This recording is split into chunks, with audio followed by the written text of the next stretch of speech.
So this is going to be, we're going to talk about follow-up Let's do it. and just how important it is for people. Maybe you can, I feel like you've probably got some more anecdotes and like stories to tell regarding follow-up and like the successes that you've seen with it. Because you're primarily preaching to these guys more than I am. I don't know if you have anybody in particular that. Absolutely. Every day we run into a situation where follow-up comes up, right? Because it's the biggest piece of the puzzle. Today we had a business, started with us doing 20,000 a month. And, the biggest problem for them was predictable, leads and a whole plethora of other issues inside the shop, but can't fix all those at once. So I talked to him today, a couple months after starting with us, and he's doing better, but follow-up is still a major issue. So you could be doing really well, you could be doing piss poor, and your follow-up still could be an issue. So the biggest thing that we find is the consistency of the follow-up, right? Because you get into these habits of following up only when things maybe aren't going so well. So that's why it comes up every single day, whether a shop's doing really well or whether a shop's not doing so well. And I'm sure you can relate to being a shop owner. If you're not on your game 100%, I mean, we've been live on calls when you haven't been on your game or when you have been, and you can see the difference. I will say that it is definitely more difficult to play catch up than it is to just stay consistent in the level of time that you can dedicate to follow up in a day. So consistent follow up is the key, right? Because playing catch up is not ideal. Because usually what happens when you play catch up, meaning that let's say you haven't been on top of the leads for a few days and you've been doing whatever you have to do in the shop, or you took a day off or whatever it may be that you had going on.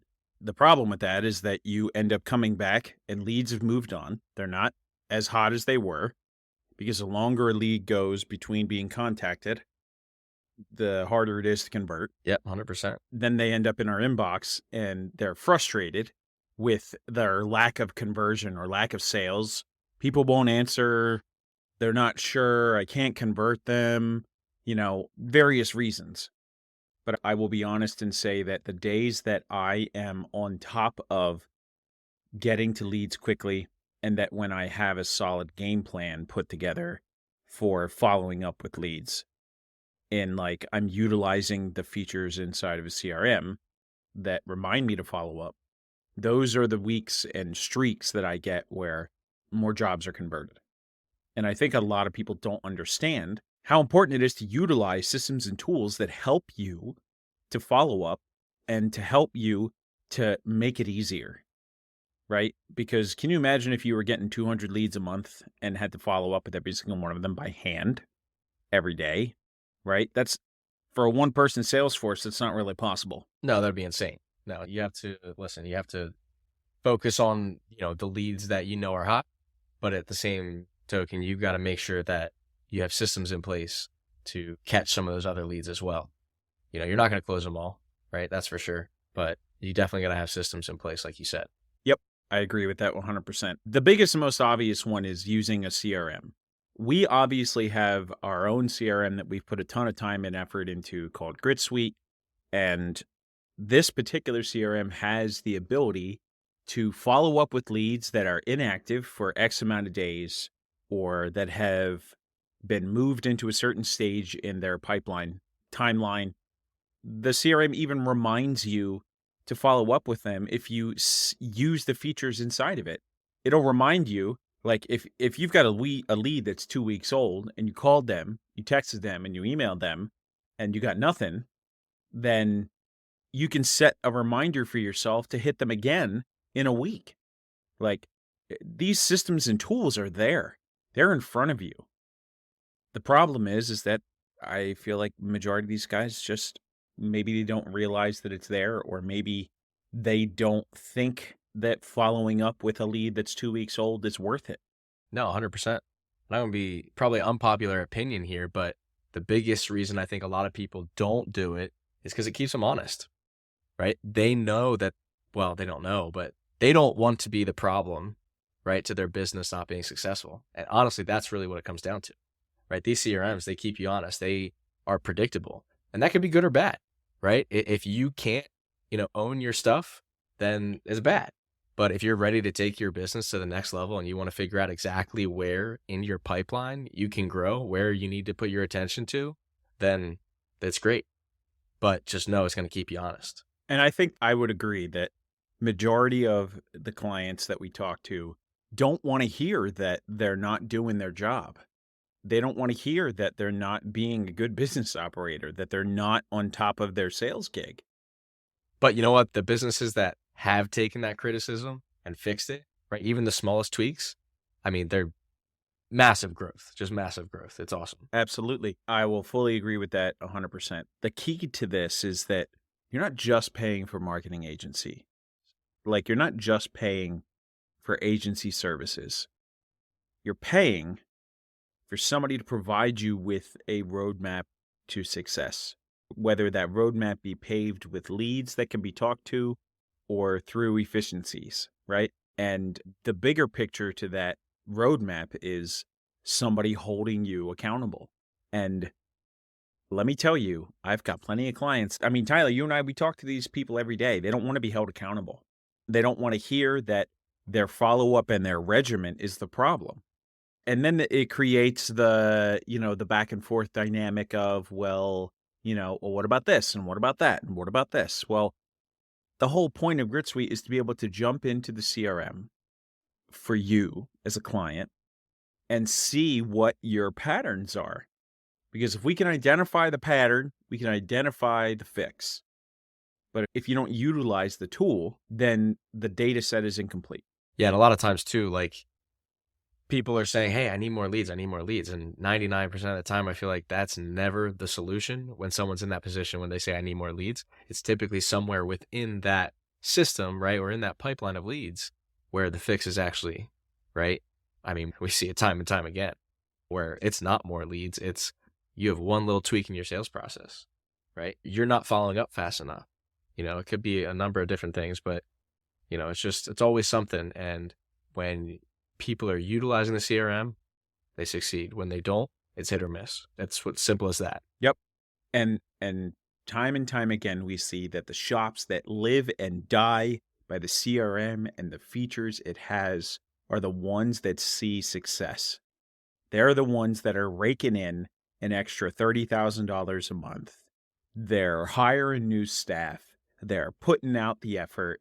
They're growing and they're looking towards the next step. It's all of these guys that are utilizing features and keeping themselves honest are the ones that are succeeding. And that is the truth that no one wants to hear. And, I put some social content out the other day. No, it was earlier today. And I put that follow flop, like 60-second video out. And I got a couple of DMs from people that were Probably pretty upset. They were very upset. The immediate first thing that they went to was lead quality, right? Yep, 100%. That's always the deflection that most people have, right? Yep, it's always lead quality. When the truth is that they don't want to hear that they're responsible for their own business. They're responsible for their own sales, and they're responsible for the level of effort that they put in and the amount of energy that they put in into closing people and staying on top of being in front of people. And let's also talk about the fact that majority of this doesn't have anything. And let's say you get somebody that's on top of their game with follow-up, right? Utilizing their tools. They're using the reminders inside of a CRM to remind them to follow up with people.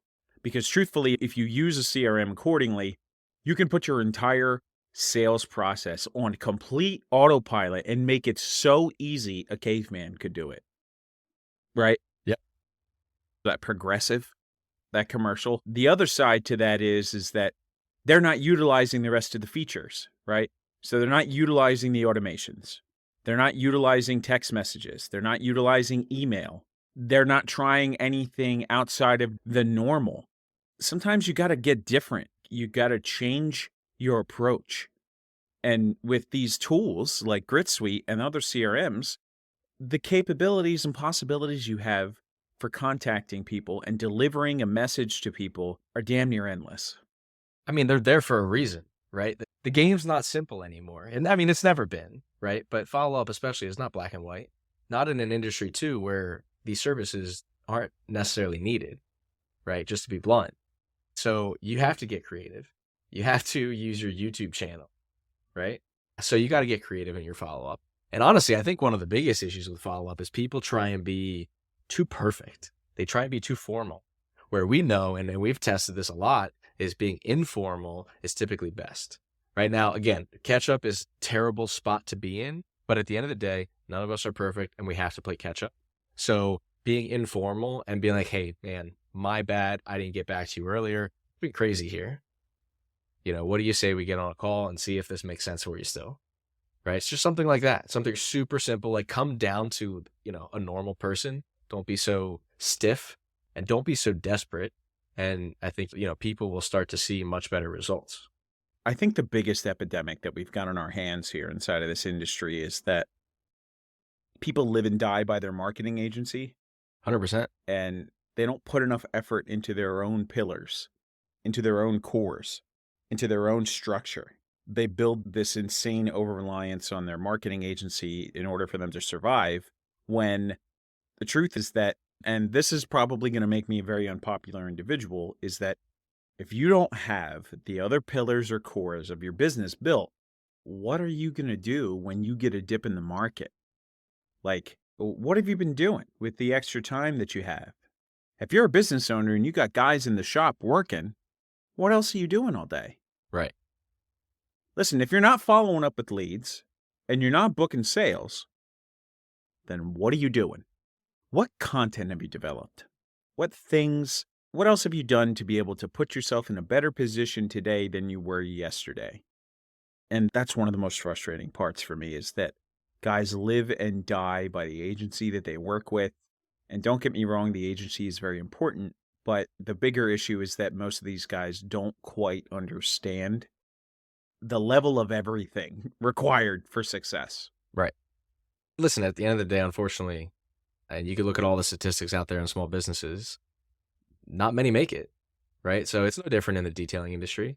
And I mean, we obviously want to see everyone win, but not everyone has what it takes. So people have to get creative, especially with all the new businesses popping up, and they damn well better get following up on all their leads multiple times. I mean, I can't tell you how many times I'm in the CRM, for just customers scanning things, looking for, potential issues or problems to solve, obviously. And I just see unanswered lead, unanswered lead, unanswered lead. I don't care if it's 10 minutes, like that's too late sometimes, unfortunately. And you're busy, I get it, but it's too late. But you can't not touch them. No, you got to acknowledge them at least. Yeah. You can't ignore them. It's more about staying in consistent contact, and even if you're late, you still got to say something. Because I've had that happen where I've missed the lead, I've been a week late, and I'll hit them up and I'll say, hey, I'm really sorry that I didn't get back to you. It's been super crazy. This is not how I normally operate. I just wanted to make sure that I reached out in case you were still needing help with anything. I do it like that, and I do it from a place of being humble, right? Being humble and being a human is the most important part about sales. That's the most important part about running a successful business anyway. I think it's the most important part of just life. You know what I mean? But 100%, definitely, if you put that in business, it speaks volumes. I think a lot of businesses get into that fight or flight mode, right? Where they're so desperate for the sale, it literally bleeds right through the conversation, whether it's through text, email, or phone call, right? So many issues that we could probably talk about, but I think that's definitely a big one where people, they get desperate and they're not humble. They don't know how to get down to that level, and it ends up blowing up in their face.